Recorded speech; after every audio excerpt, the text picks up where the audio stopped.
you everyone for being here. I'm so happy to be here. I have images, so I think in a little bit we can make sure that everyone can see okay. And I also was wondering if you all knew each other already, because I'm meeting some of you for the first time. But does everyone know each other? Could I trouble us to do some quick intros, just because it's a small group? I'm not going to pretend I have an audience of hundreds where we can't, and the whole, as you can see, we've created a tableau, so clearly I want us to have some fun today. So in a moment, maybe I'll ask us to go around, but just to orient, today, here are my goals. I wanted to get to know you. I wanted to learn from you all, and that was a big piece of why I wanted to come and was so grateful to have the invitation. I want us to see if we can leave with some new stories in our minds about where we are and where we're going. And so that's why, as you know, I frame this conversation with two words, home and elsewhere, that are both words that are, we think we know what it means, but as soon as you start thinking about it, it starts to mean everywhere and nowhere. And so to that end, I'll be sharing images of my work, but also posing questions to you all that we can kind of write or draw and then share with each other. That's sort of all that is meant by workshop or exercise or whatever words. It's just like, let's kind of draw and play and think together. And then if we're up for it, then the paper beneath we can draw on it for now and then also maybe make kind of a big drawing together. Does that sound good? Yeah. Okay. And if there are other markers or things lying around, maybe this will be enough, maybe not. But again, I'm Bees. I do use they, them pronouns. I'm coming from Los Angeles. Okay, so I'm a visual artist. I'm an architect. My family roots, as you can see on the map, are from Anhui province, in villages that are full with yellow canola flowers and bamboo forests and stone cliffs that pierce through the fog, as well as in Shandong province, where Confucius's homeland is and where the mountains reach down to reach the ocean. I grew up myself in New York, Indianapolis, and Providence, so love New England. And I've been working and living in Philadelphia, Oakland, and Los Angeles since.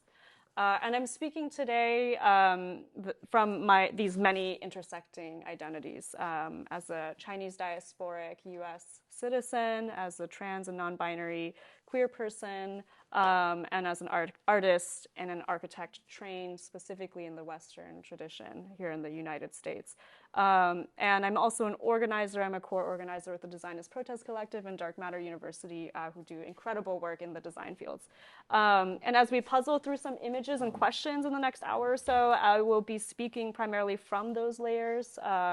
Western art and architectural training filtered through an East Asian diasporic and queer lens, as well as an anti-racist and anti-colonial lens. So in doing so, I see myself as kind of one thread among so many other threads, so many other thinkers and artists and communities who are working through the same conversations as we are now. And I come to Wampanoag lands this week from Tavanger, which is the unceded traditional lands of the Tongva, Tataviam, Akachemen, and Chumash peoples who have lived and continue to live there in relationship with their homeland. And I lived in occupied Tavanger as an uninvited immigrant settler. So one of the groups I want to highlight here is the Akachemen Tongva Land Conservancy, which is working right now to rematriate land in Southern California. So just to highlight their work as I begin and from where I'm speaking from. So as I just sort of described some of where I'm coming from, I'm very curious to see if we can write down, and there's both paper here, loose paper, as well as the big paper, which you can just we can immediately grab a utensils and start writing. my question is, where's home for you and where are homes for you? And as I'm going to speak as we start to do this, I'm curious if we can go beyond like a street address or a political boundary. So for instance, for me, it's not really like a bunch of numbers and a street or where I vote. It's the green bungalow with the strange cactus in front. It's the brick and stone house on the corner where the giant magnolia tree is. It's the bedroom that's facing the street. It's the room that has no closet. It's the bed across from the bookshelf. The corner that always gets a little cold. These are each homes for me. It's where I say I feel home, I'm at home in those kinds of spaces. I'm going to keep speaking, and as you're getting ready, just to put ideas in your head. Do you want words? Words, descriptions, it's a list. If you are someone who would rather draw, please do. I think this is sort of like what the magic of doing this together is, that we can see how each other thinks as well. So don't try to think like I'm thinking. I want to learn how you're thinking, right? Other homes for me would be the apartment a mile away from campus, the neighborhood at the water, the land 3 times colonized, the Yellow Mountains in the Middle Kingdom. It's also the bar where I could finally have a drink and relax my shoulders. It's the diner at 2 a.m. and again at 5 a.m. It's the same stop where I wait for the bus or the subway. It's the umbrella that someone shares with me in the rain. It's the smell of coffee. It's the taste of sesame oil and soy sauce together. The rhythms of seasons, the cycles, the tulip coming up at the same time, hopefully same time, not too early. So I'm going to pause there because I hear lots of scribbling, which is another great home sound for me.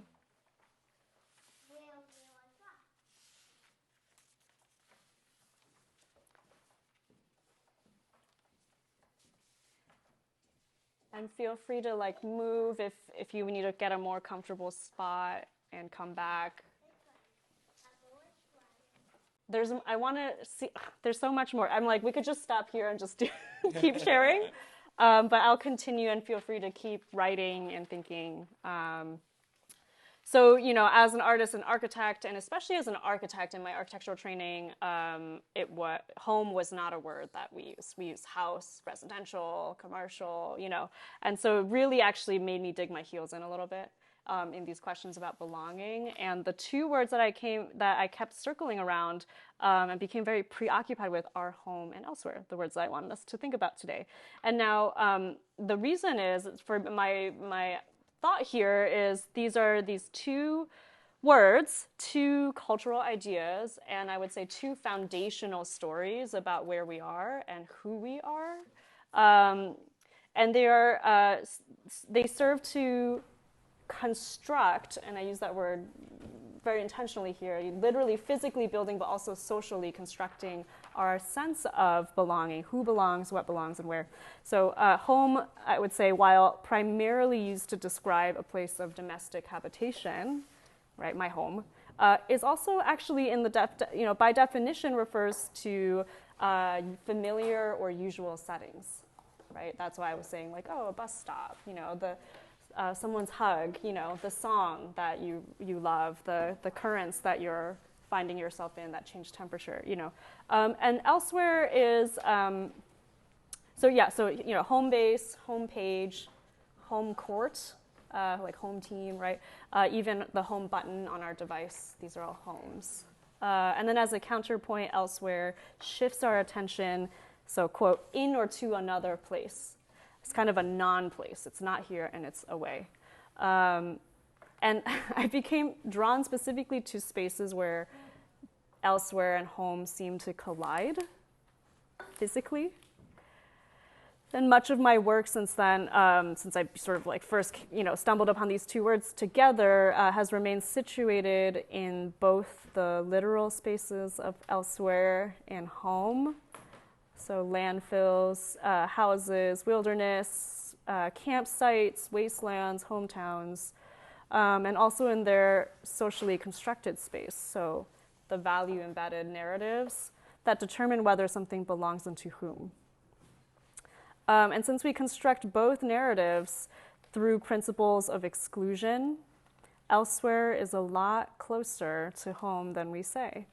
And so my question was always, how do I use then these tools that I'm building as an artist, as an architect, not in service of capitalist development, but to build more homes like McMansions and things like that, but actually to understand these critical challenges and realities of our time that everyone in the room is concerned with, and how could we actually use these visual languages to see differently, to tell other stories of place, and to build different, to construct like new physical and social ideas of place. So put another way, I have been asking myself elsewhere or elsewhere in my search for a place like home. And so I'm curious then, where are elsewheres for you?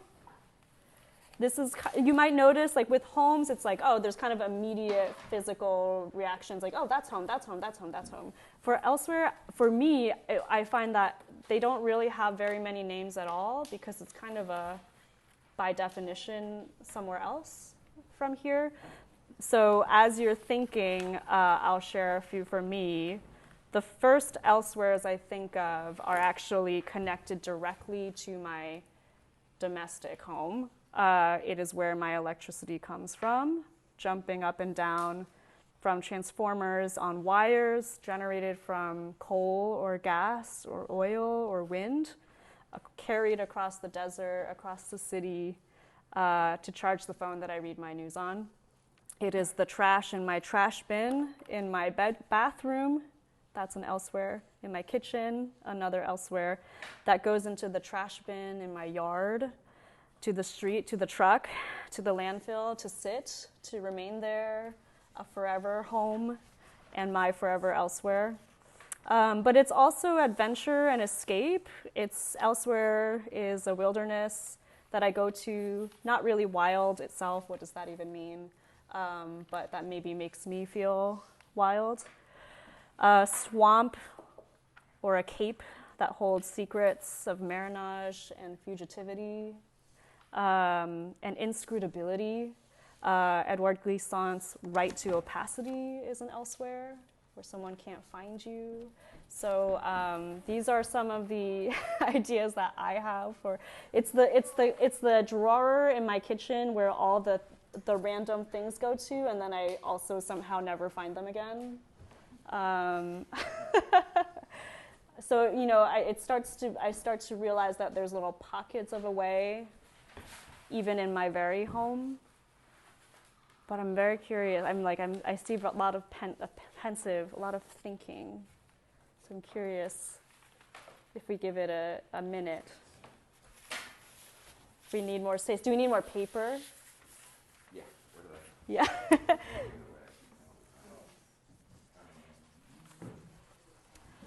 I'll just go back. Thank you. And the other, as you're working, as you're writing, as you're thinking, the other questions that are on the screen for those of you who can't see the projection, what is a home for you that is seen by others as an elsewhere? Or what is an elsewhere for you that is seen by others as a home?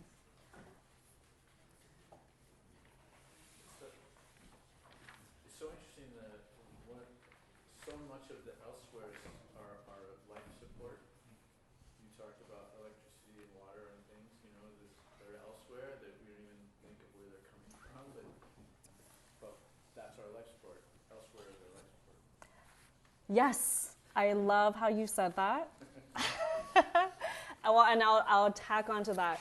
In my Western lifestyle, yes, elsewhere is a life support, but not all lifestyles, and not all worldviews, right? But in the Western worldview, yes. I love that, Mark. Thank you.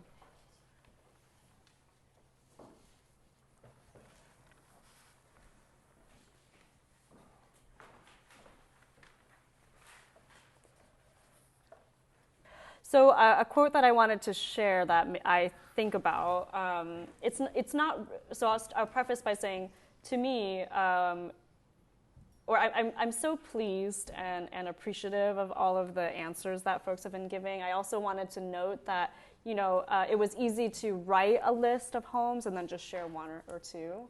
But what I was feeling with all of us is that we needed a little more space to explain what we meant. And even like the slipperiness or the discomfort of even being asked to define elsewhere. Thank you for doing it. I find myself feeling uncomfortable doing it. So I appreciate that you took that leap of faith with me. It's kind of, it's intentional for me because for what where my head is at, it's not just that we don't quite know where we're going, whether that's as an individual, as a community, as a society, as a country, as a global community, but that we don't really, I would argue we don't really know where we are. And that's what this is all about for me. I love this idea of layered presence. So this is geographer Dr. Brandy Summers, who writes, "Perhaps it is time to imagine not a future divorced from the past, but a layered present in which our awareness and acknowledgement can help to make room for a truly radical reimagination of interior and exterior life alike." So layered present, like layers of present moments. I also kind of misread it as like a gift, like layers of gifts, right? Or I also misread it then as like a presence with a CE ending. So a layered aura or atmosphere that we have about it. And really a lot of you were giving us examples of elsewhere and home that are not just spatial but temporal. So really starting to disrupt the linearity of space and time, but actually recognizing that our ideas about place are inherently beyond that linearity of a Western time frame. And then very quickly, what I'll do, folks will be familiar with this, in any kind of conversation that we have like this, where we're talking about identity and community, identity and place, and what kinds of tools do we have to use about it. I would be remiss if we did not refer to and acknowledge our debt to Audre Lorde. She says the master's tools will never dismantle the master's house. And I'm going to just skip ahead for today into another part of this passage, which I love. And if we can picture her, this queer Black woman theorist speaking, she was actually speaking to a room of mostly white lesbian women. And she actually is saying, this is an old and primary tool of all oppressors to keep the oppressed occupied with the master's concerns. And she's actually talking about the task of women of color in educating white women, about our joint struggle and our joint survival, and really getting into that challenge of intersectionality and solidarity with each other, right? So I think people sometimes, I love coming back to this context of it because she's absolutely right that the master's tools will not dismantle the master's house, but sometimes people use that quotation to say, well, we shouldn't try at all, basically, or like you shouldn't lift up that tool because it's not going to dismantle the house. And as someone with a lot of visual and spatial tools, I'm very curious about that because especially as myself, a queer person of color, I'm like, well, I think what she's saying here is actually there's something more about what those when she says concerns, what were those concerns? I'm very curious. So I have a few reflections. First, the master's tools did not belong to the master in the first place. And one quick example I'll use is this painting from my homeland. So it's called 清明上河图. It's by an artist, Zhang Zeduan, about 1,000 years ago, painted this over 5-meter long scroll. And what's immediately obvious for those who can see the screen is that my attempt to show you the length of the work, again, over 5 meters, of course, results in us not being able to see it at all.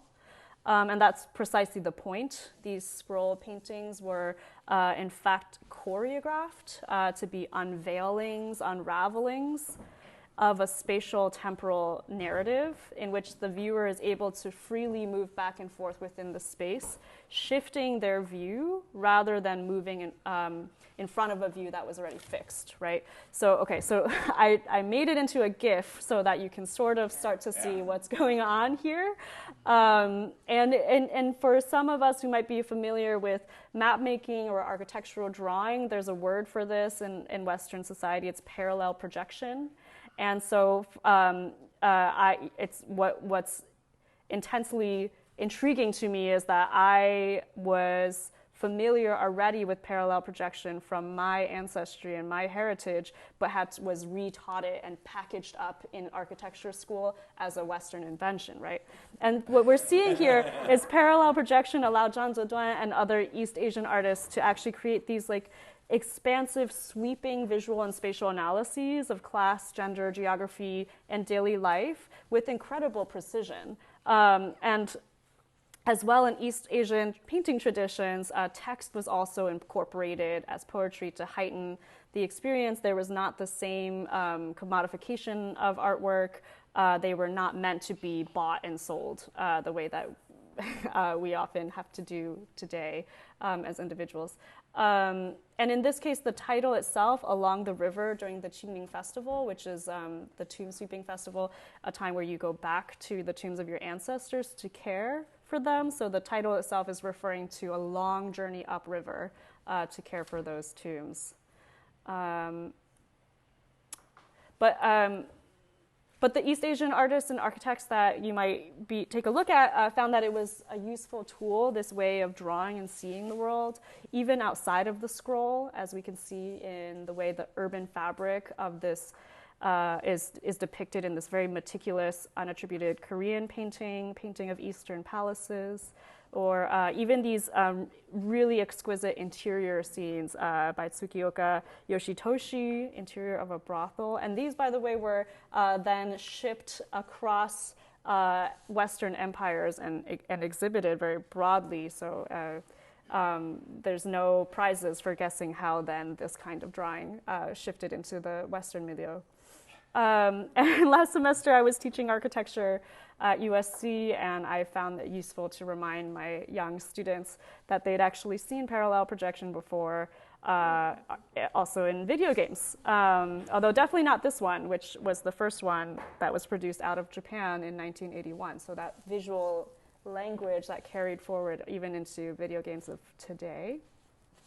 And then, for non-Chinese speaking folks in the room who might have been unfamiliar with these words, 整句透视. And although Mandarin was my first language, I, like many other children of immigrants, had to quickly learn English. And so my language skills somewhat plateaued at ordering dim sum.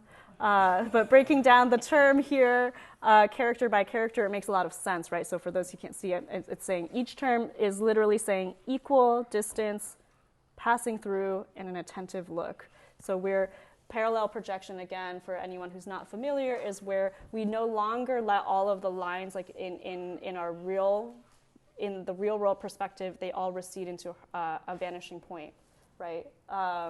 Sometimes we do 2 vanishing points. In parallel projection, they never vanish. They just continue infinitely parallel to each other. That's what we're talking about. Okay, so even seeing kind of this term in Chinese for parallel projection, I felt a strong dissonance in my studies between the nuance and softness of these words and the scrolls. And then and the association that was then drilled into me in Western architecture with Peter Eisenman and De Stijl and the modernism and all of these ways that it's that Euro-American industrial militarized and imperialist uses of this representational tool then sort of served for or were used toward the accumulation of land and capital. And then just one kind of deeper dive from there, there's one more word that I would offer here in Mandarin, 宇宙, which is together is the word for universe, as in, like the mysteries of the universe, as we would say, and it's literally in Chinese space and time. And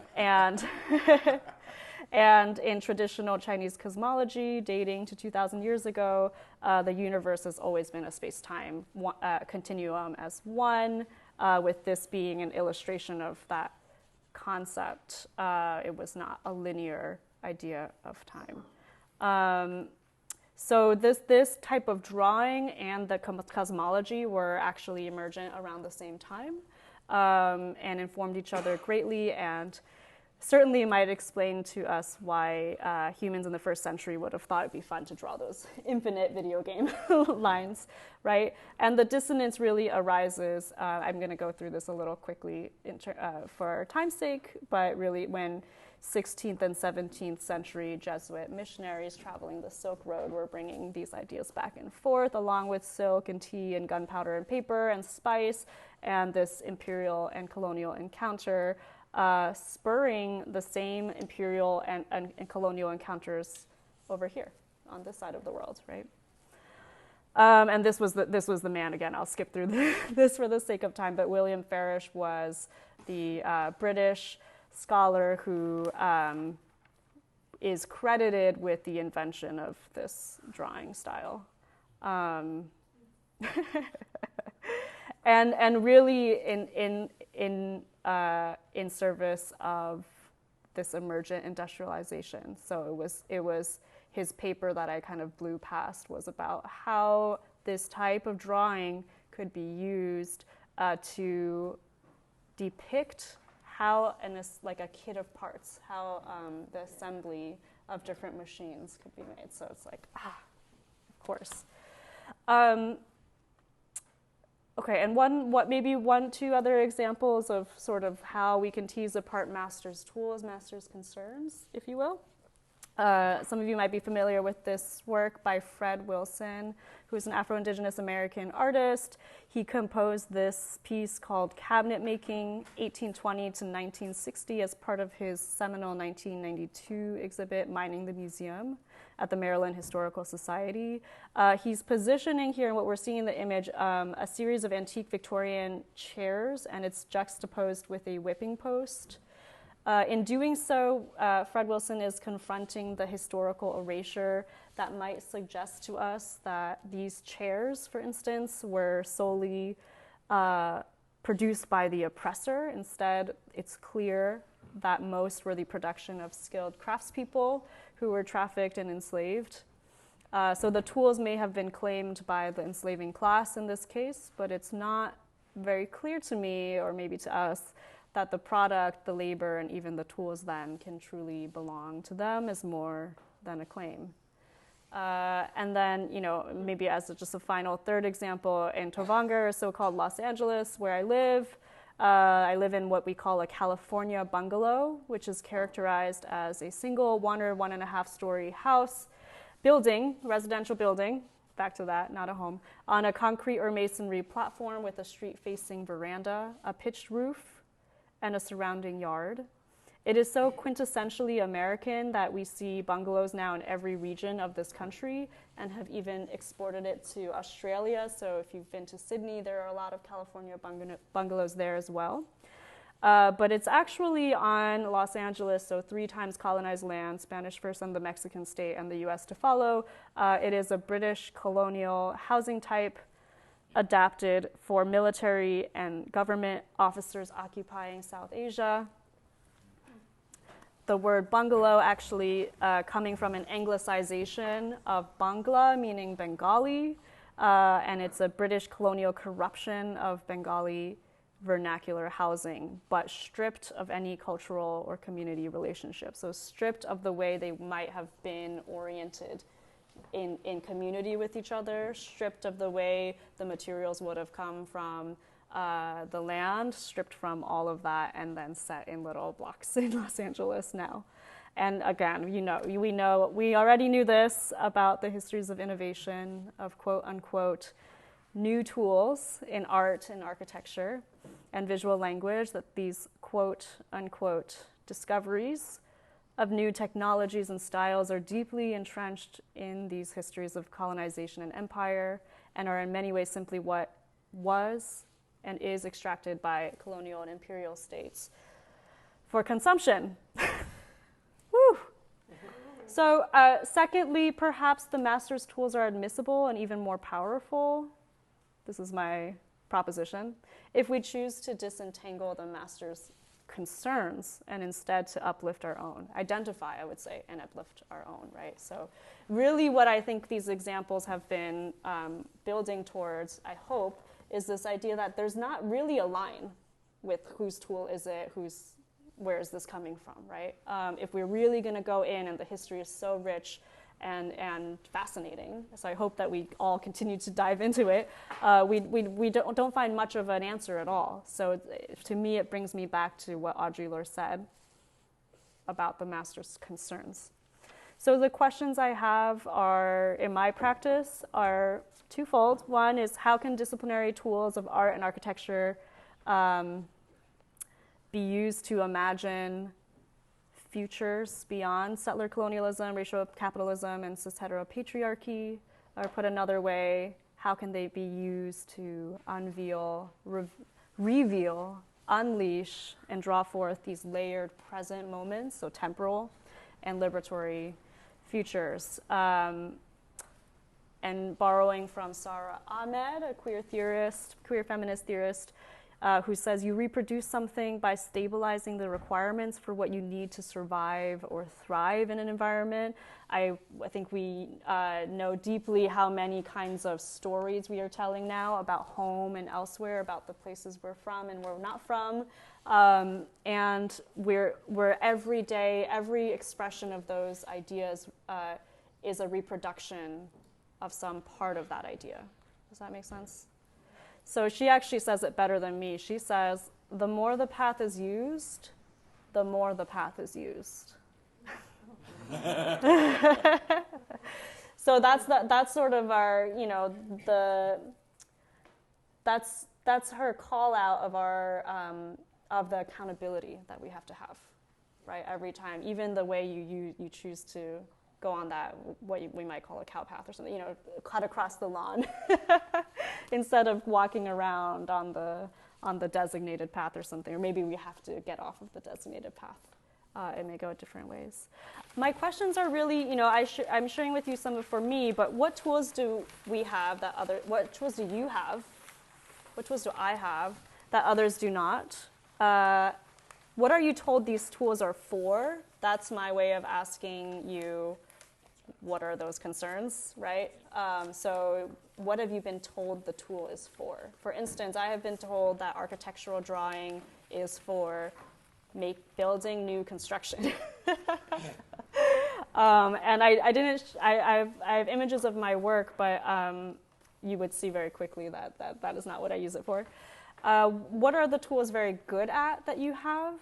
And what are they not good at? And what could those tools be used for, but usually aren't? So in my personal practice, just to go really broadly, what does some of this look like? I think maybe some of you are wondering after I've posed all these big questions. So master's tools with other concerns often for me looks like misuse, misreading, misalignment, and hiding in plain sight. And extreme attachment to certain objects. So here it's a misuse of canvas and wood to support life rather than supporting painted surface. A painting as a trellis. Here lamps as domestic characters plugged into violent resource extraction. So using their wires then to draw back where the electricity is coming from. So here, live wires of assemblage lamps draw mountaintop removal coal mining sites and topography onto the walls, the domestic and the planetary sharing the same room, illumination, destruction at the same time, literalizing our intimate relationship between the private dreamlike lamp and the public nightmarish sources that power them. Here, paint on a different kind of surface, a color study in which the personal is the political. Proximity to whiteness makes you your own backstabber. In another project, here an apparatus for the body that literalizes the act of making space for another body. This is created in collaboration with another designer, Amy Louie. We can see comfort, discomfort, the power and agency given by the wearer, but also taken away from the wearer by temporary occupying bodies. I've made space for you and now I can't get up. We all know that. You've heard of it. Who makes space? Who takes space? How does this happen? No one wanted to sit there once I was on that seat. So it was super fun, by the way. So in imagining a prosthetic that allows one body to literally, quote, make space for another, we also make visible the vulnerability of such a body in relation to other unfamiliar bodies. These are some funny drawings that we made of them. Okay. Extreme attachment to certain objects, portraits of objects as deferred statements, the cone that says pay attention even when it's knocked over, even when it's fallen down, and the parallel projection of these objects on vertical canvases evoking Chinese hanging scrolls, even while situated in the West. Which turns into community design work. So this is some of my recent work as an architect. Here for the Princeton University's Gender and Sexuality Resource Center, which I was commissioned to implement spatial design for based on community interviews with students and staff and alums about what it means to create safety for the intersection of trans, queer, women and communities of color within an elite ivory tower. So we're having these nested forms reflecting the nesting and intersecting identities of the students, but having the changeability of the furniture reflect the active creation of queer space. The opposite of cis-heterosexual space is not a queer space. Queer space is an infinite, an actively evolving kind of space, right? Okay, and then more recently in my art practice, literalizing the act of losing face or saving face, a phrase I grew up with both in Mandarin and English, which served as both expressions of the Eastern culture that my family came from, but also cues from them or survival tactics around assimilation, compliance, and safety within the Western culture we found ourselves in. And as a queer diasporic person, I found and find incredible resonances and abundance in queer community spaces, particularly with roots in Black and brown and trans and queer ballroom culture, where we learned that, quote, serving face can actually be a powerful expression of individual agency as well as collective care and collaboration and celebration. And so I'm going to actually probably blow through this quickly because I think we don't want to or want to be mindful of time. In the architectural drawing, then I start to misuse the tools that we might use to build developments to actually see spaces that have been drawn, I would say, incorrectly another way. So freeways are typically shown on our GPS maps, on Google Maps, to approximate other roads instead of what they are, which are these concrete monoliths that have been used as tools of settler states to displace communities that it considers disposable. So if we take a floor plan cut, a typical 4 foot above finished floor cut that we would use on a house to show where the windows and doors are, but instead use it on a freeway to show where the monoliths are, we might start to understand the scale of the spatial violence and what's been lost. This is in Oakland, California. So these are zoomed in blocks of poche being that the shaded area that's been cut through. So entire city blocks of poché have emerged. I'm going to stop there with these images because I want us to draw. What I would like us to do is take this entire